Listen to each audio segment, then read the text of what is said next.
Good morning students. नमो नमः, सुप्रभातम। हम पढ़ रहे थे अपनी पाठ्य पुस्तक रिद्धि संस्कृतम का प्रथम पाठ, जिसका नाम है वर्ण विचार। वर्ण विचारों में हमने देखा वर्णमाला। वर्णमाला देखी। वर्णमाला वर्णमाला है क्या? तो सबसे पहले हमें वर्णमाला को समझने के लिए हमें वर्ण और माला दोनों का अलग अलग अर्थ समझना चाहिए। तो वर्ण क्या है? जो भाषा की सबसे छोटी इकाई को वर्ण कहते हैं। भाषा की सबसे छोटी इकाई को वर्ण कहते हैं। और माला किसे कहते हैं? जो वर्णों के व्यवस्थित समूह को वर्णमाला कहते हैं। वर्ण अथवा अक्षर दो प्रकार के होते हैं। एक होते हैं स्वराः, दूसरे होते हैं व्यंजनानि। स्वर तथा व्यंजन। फिर जो स्वर है, स्वर वर्ण किसे कहते हैं? वे अक्षर जिनका उच्चारण करने के लिए किसी अन्य वर्ण या अक्षर की सहायता नहीं लेनी पड़ती है, अर्थात जो स्वतंत्र वर्ण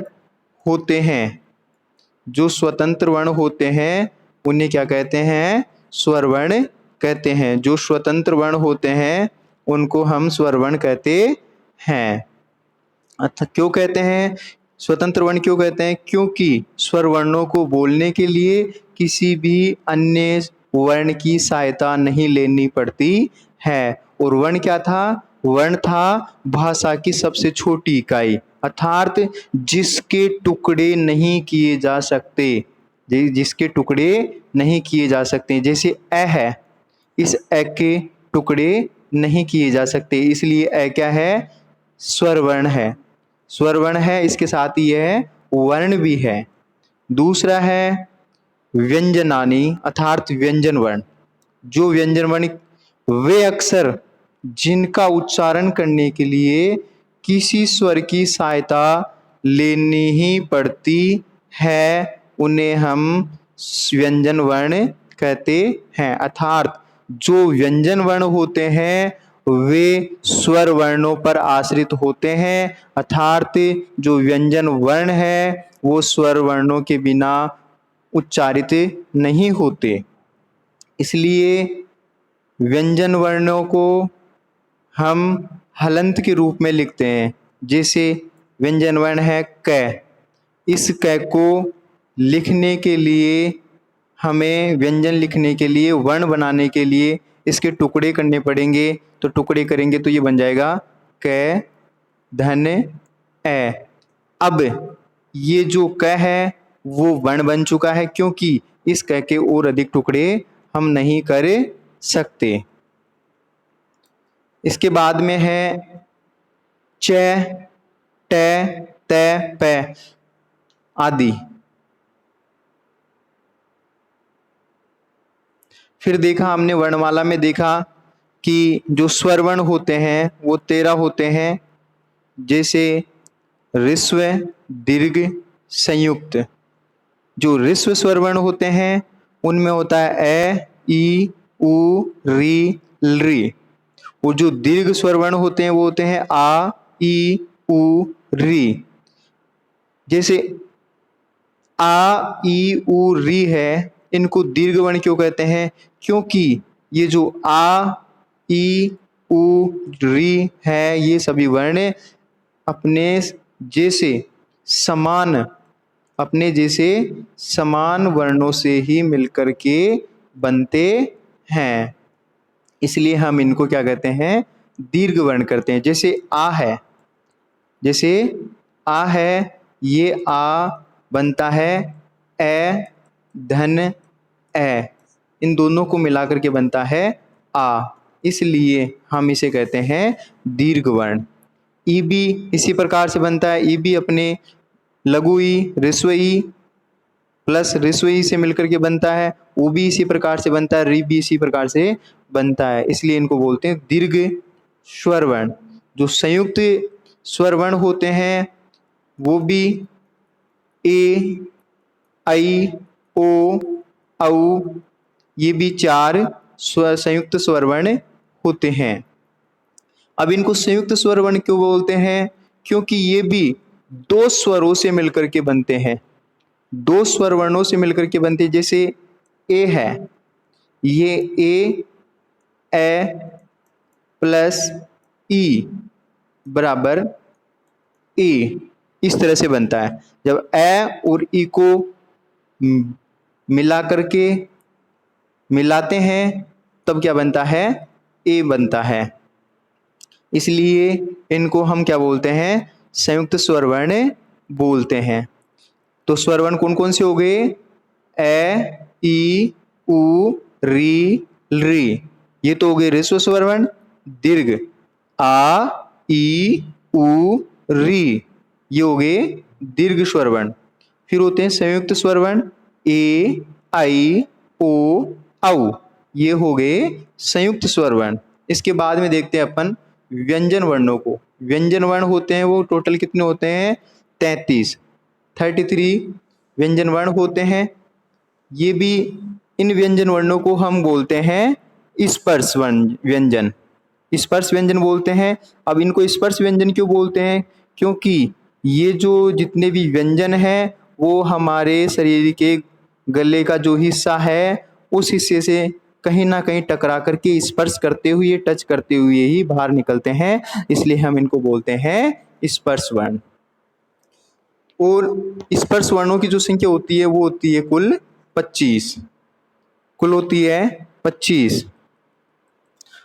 जैसे और इनको हम बांट रखे हैं, जो स्पर्श व्यंजन है उनको हम 5 भागों में बांट रखे हैं, 5 वर्गों में बांट रखे हैं। वर्ग, वर्ग का मतलब होता है समूह या ग्रुप, तो इसमें हमने बांट रखे हैं। तो क है, कवर्ग में जो व्यंजन वर्ण होता है वो होते हैं क, ख, ग, घ, ड़। चवर्ग में होते हैं च, छ, ज, झ, य। टवर्ग में होता है ट, ठ, ड, ढ, ण। तवर्ग में होता है त, थ, द, ध, न। पवर्ग में होता है प, फ, ब, भ, म। ये कुल मिलाकर के 25 स्पर्श व्यंजन वर्ण हो गए। इसके बाद में आते हैं 4 वर्ण होते हैं अंतस्थ और 4 होते हैं ऊष्म वर्ण। अंतस्थ वर्ण होते हैं य, र, ल, व। जो अंतस्थ वर्ण होते हैं वो होते हैं 4 य, र, ल, व। अब इनको अंतस्थ वर्ण क्यों कहते हैं? क्योंकि जब हम इन 4 वर्णों का उच्चारण करते हैं तो जो हमारे शरीर में से जो प्राणवायु निकलती है बोलने में, तो वो इन वर्णों को बोलने से वो हमारे मुख के अंदर ही रहती है। अंतस्तः, अंतः स्तः, अंदर रहने वाले, अर्थात जिन वर्णों को बोलने से जो हमारे शरीर की प्राणवायु है ना वो अंदर ही रहती है, उनको हम बोलते हैं अंतस्थ वर्ण। फिर उष्माण है, उष्म वर्ण कौन से होते हैं? उष्म वर्ण स, श, श, है, जो ये है उष्म वर्ण कहलाते हैं। इनको उष्म वर्ण क्यों कहते हैं? क्योंकि इनको बोलने से, श श श है को बोलने से जो हमारे शरीर से जो प्राणवायु है वो बाहर निकलती है, अर्थात जिन वर्णों को बोलने से शरीर में से जो हमारी ऊष्मा है, जो हमारी ऊर्जा है वो बाहर आए, उनको बोलते हैं ऊष्म वर्ण। इसके आगे देखते हैं हम कि कवर्ग से पवर्ग तक के वर्णों को स्पर्श व्यंजन कहते, कवर्ग से पवर्ग तक के वर्णों को स्पर्श व्यंजन कहते हैं।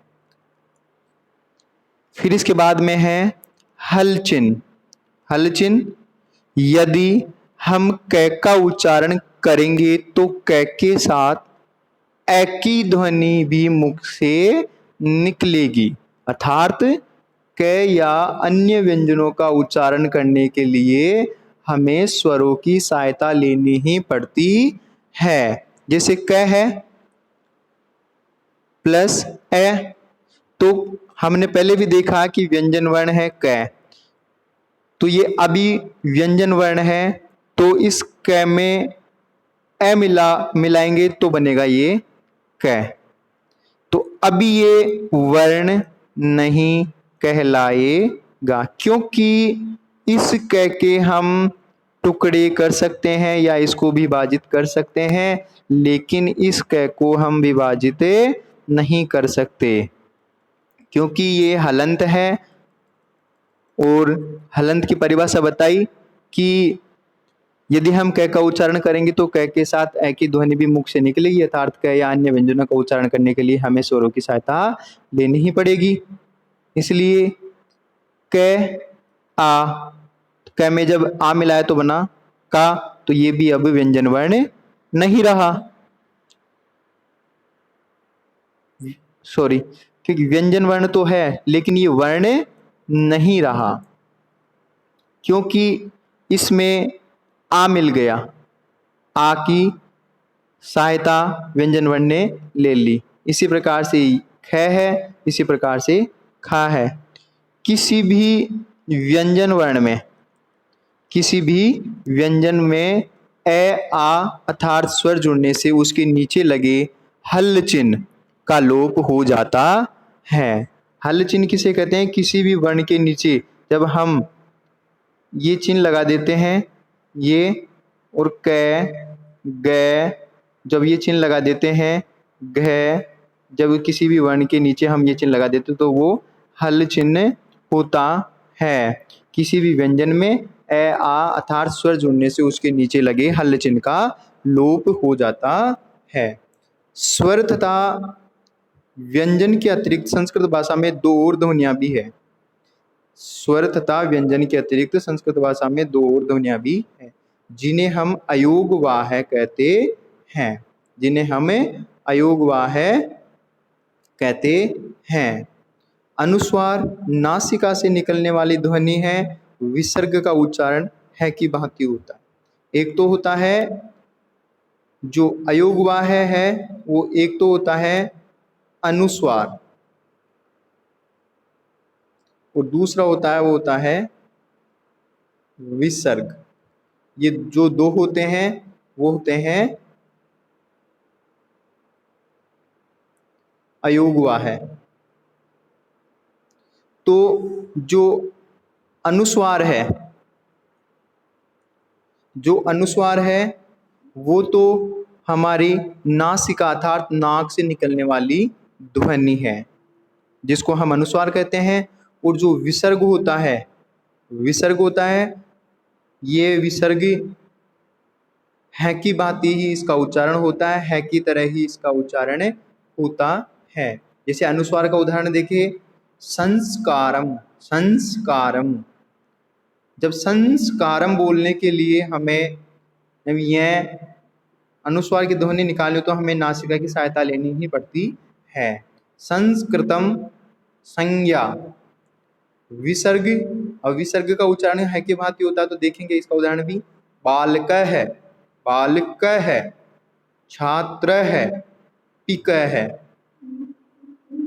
ये जो दो थे अनुस्वार और विसर्ग, ये हो गए अयोगवाह है। इसके बाद में है संयुक्त व्यंजन। जिस प्रकार से हमने देखा कि संयुक्त स्वर वर्ण भी होते हैं, उसी प्रकार से संयुक्त व्यंजन भी होते हैं। ये जो संयुक्त व्यंजन होते हैं वो भी दो व्यंजनों से मिलकर के बने हुए होते हैं। जैसे संयुक्त स्वर वर्ण भी दो अलग अलग स्वर वर्णों से मिलकर के बने हुए होते हैं, वैसे ही जो ये संयुक्त व्यंजन है वो भी दो अलग अलग व्यंजनों से मिलकर के बने होते हैं। जैसे श है, जैसे श, ये श क्षत्रिय वाला है, इसको लिखने के लिए या इसको बनाने के लिए हमें दो व्यंजन वर्णों की सहायता लेनी ही पड़ती है, जैसे क और ये श। तो क और श दोनों मिलकर के बनाते हैं श। और जब तक इसमें हम जब तक हम इसमें स्वर वर्ण को नहीं मिलाते हैं तब तक ये हलंत ही रहेगा। इसके बाद में है श, श्र। श्र में भी श और र दो व्यंजन वर्णों से मिलकर के बना है। द और ये अलग अलग दोनों जो हलंत व्यंजन वर्ण है उनसे मिलकर के बनाता है ध्य, र, प। ये जो हलंत र और प, प्र, त, र, त्र, ज, य, ज, प, र, प्र, ये मिलकर के बनते हैं। इसके बाद में देखते हैं हम उदाहरण में देखते हैं, जैसे उदाहरण में देखें, क्षमा क्षत्रिय है, आश्रम है, ज्ञानी, विद्या, सर्प है। जब एक स्वर रहित व्यंजन दूसरे व्यंजन से जुड़कर एक अक्षर बनता है तो उसे संयुक्त अक्षर कहते हैं। जैसे त, त, मैं, ये भी ऐसे बन जाएगा। फिर इसके बाद में देखते हैं अपन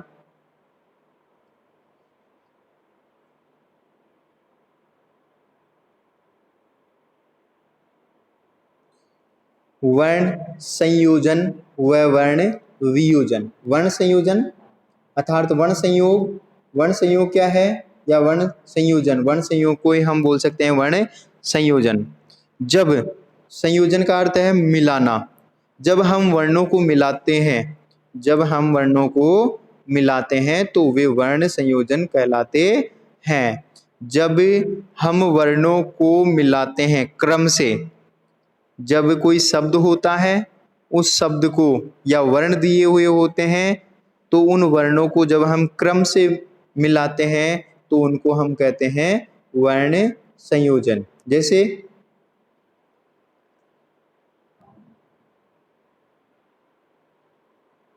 जैसे हम देखते हैं, ल हलंत है, ई, ख, ए, न, ई। जब ल में हम ए स्वर वर्ण को मिलाएंगे तो बना ले, तो यहां बन गया ले।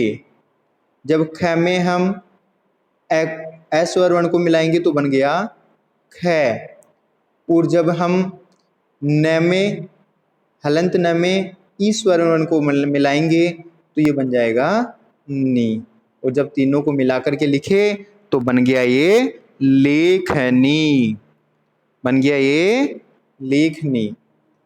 तो संयोजन या वर्ण संयोग किसे कहते हैं, जब हम वर्णों को हलंत वर्णों को जब हम किसी स्वर वर्ण से या हलंत वर्णों को हलंत वर्णों से ही, व्यंजन वर्णों को व्यंजन वर्णों से ही जब क्रम से हम उनको आपस में मिलाते हैं या उनको जोड़ते हैं तो वो क्या कहलाता है, वर्ण संयोजन कहलाता है।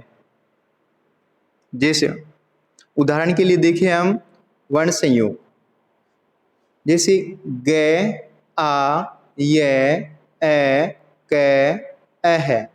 तो इसमें देखा हमने कि जो ग हलंत वर्ण है इसमें हमने मिलाया आ, स्वर वर्ण मिलाया आ। जब ग में हमने स्वर वर्ण मिलाया आ तो ये बन गया गा। फिर मिलाया अपन ने, ये तो बन गया क्या बना, गा बन गया। जब ये हलंत व्यंजन वर्ण में हमने ए स्वर वर्ण को मिलाया तो बन गया ये। और जब हमने क व्यंजन वर्ण को अह स्वर व्यंजन से मिलाया तो बन गया कह, तो ये बन गया गाय कह है। इसी तरह न, आ, से, त, ई, क, है। तो न स्वर वर्ण में मिलाया हमने, न व्यंजन वर्ण में हमने मिलाया आ स्वर वर्ण को तो बन गया ये ना।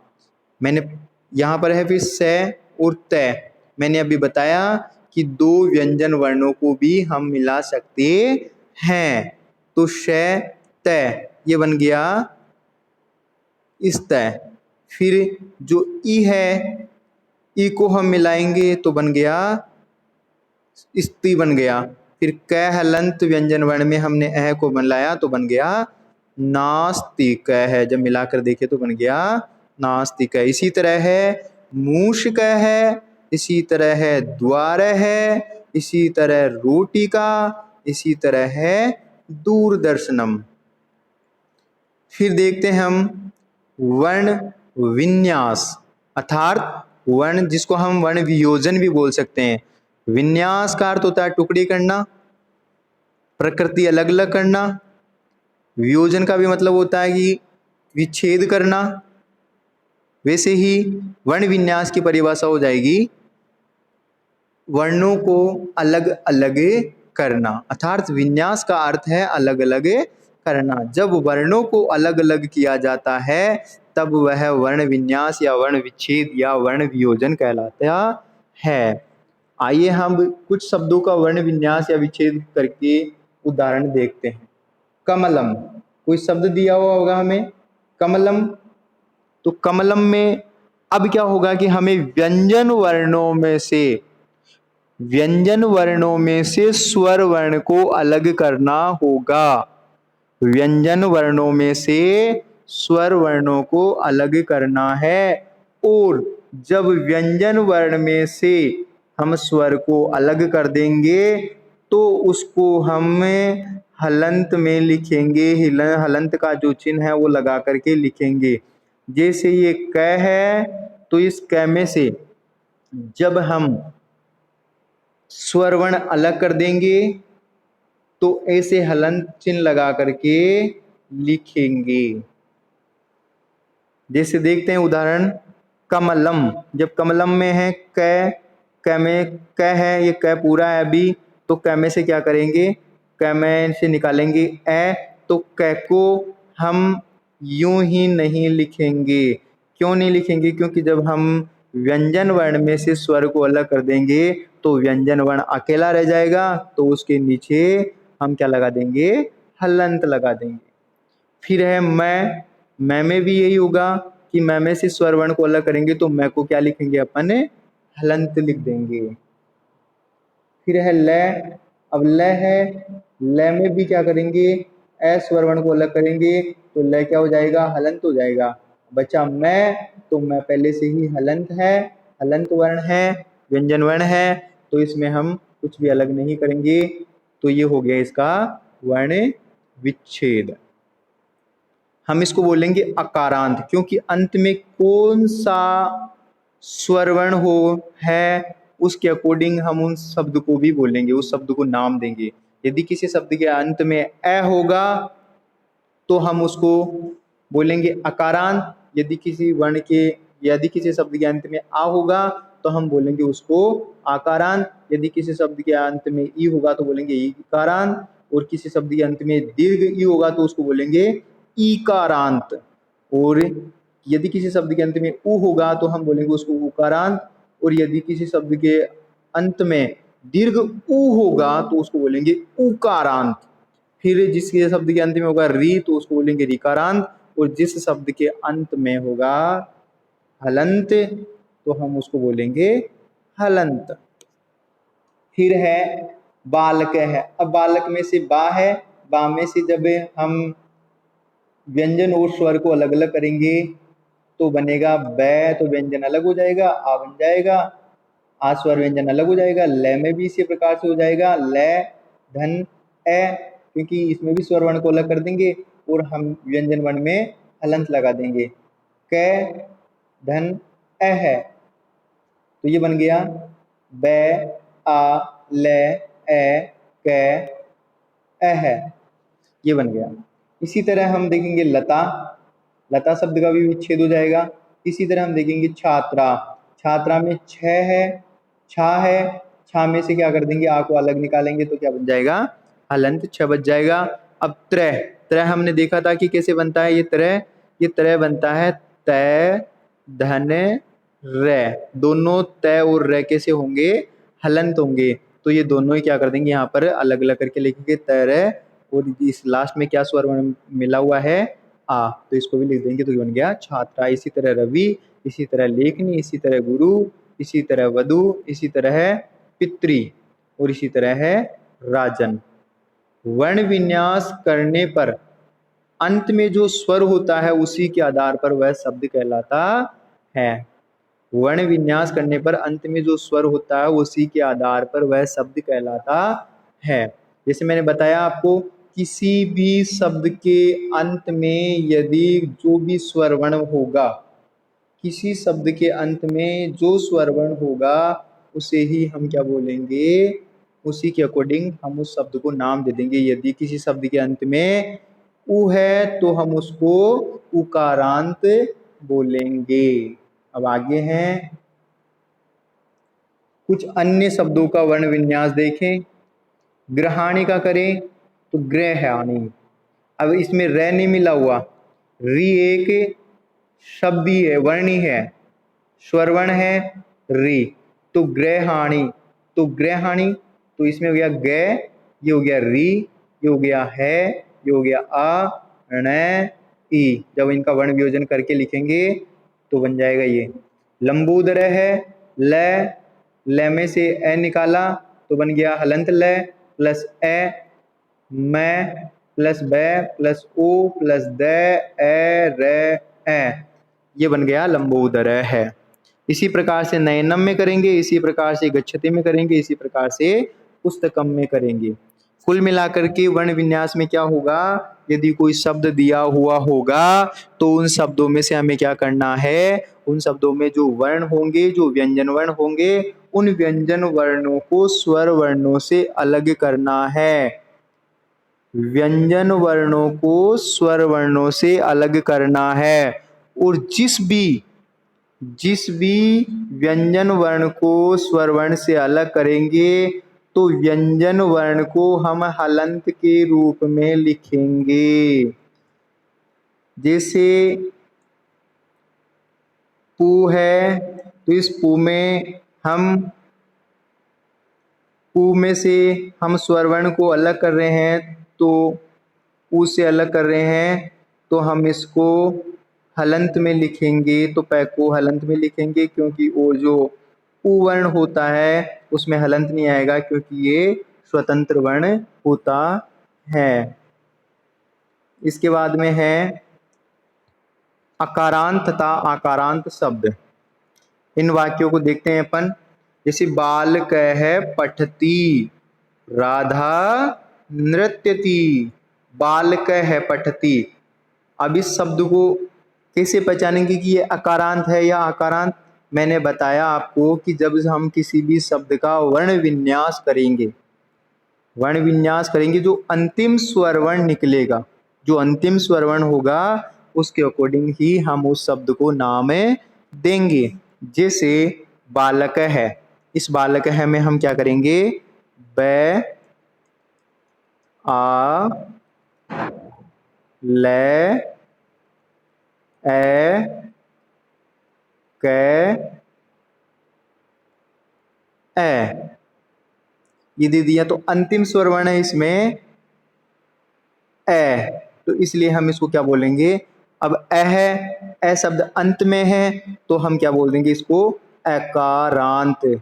संस्कृत में किसी भी वर्ण को बोलने के लिए, स्वतंत्र या किसी एक वर्ण को बोलने के लिए संस्कृत में हम उस वर्ण के आगे कार शब्द लगा देते हैं। जैसे क है तो उसको ककारांत बोल देंगे, ए है तो उसको अकारांत बोल देंगे, प है तो उसको पकारांत बोल देंगे, मैं है तो उसको मकारांत बोल देंगे। इसी तरह जो राधा है, जैसे राधा है तो इस राधा में से हम क्या करेंगे, जो अंतिम स्वर वर्ण होगा उसके अकॉर्डिंग ही हम उस शब्द को नाम दे देंगे। जैसे राधा में से रे आ ध आ, तो अंतिम स्वर वर्ण जो निकला वो है आ, इसलिए हम इसको क्या बोलेंगे, राधा। बन गया राधा, इसलिए इस शब्द का क्या नाम देंगे हमें, आकारांत। बालक शब्द के अंत में ए है, बालक शब्द के अंत में ए है और राधा शब्द के अंत में आ है। इस प्रकार अकारांत व आकारांत शब्द हम जान पाते हैं। विशेष है, यदि शब्द के अंत में ए हो तो अकारांत, आ हो तो आकारांत, ई हो तो इकारांत, री हो तो रिकारांत शब्द कहलाते हैं। तो हम देखते हैं कि स्वरवर्ण किसे कहते हैं। स्वरवर्ण किसे कहते हैं। स्वरवर्ण जो स्वतंत्र वर्ण होते हैं, जिन वर्णों को बोलने में किसी दूसरे अन्य वर्ण की सहायता नहीं लेनी पड़ती हो, वो तो कहलाते हैं स्वतंत्र वर्ण अर्थात स्वरवर्ण।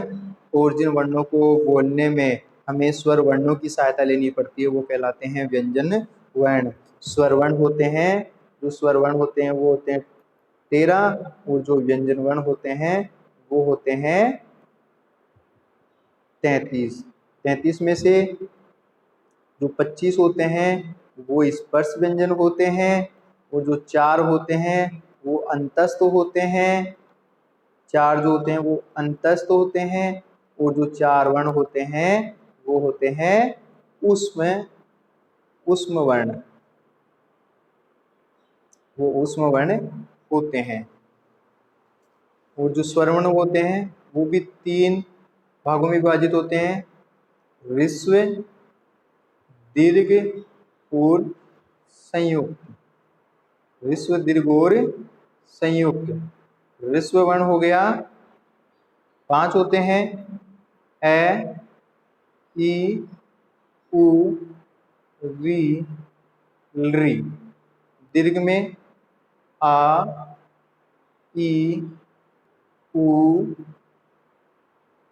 री। संयुक्त में ए, आई, ओ, औ। ये संयुक्त व्यंजन वर्ण होते हैं। आशा करता हूँ कि आप लोगों के वर्ण विचार समझ में आए होंगे। घर पर रहिए, सुरक्षित रहिए। धन्यवाद।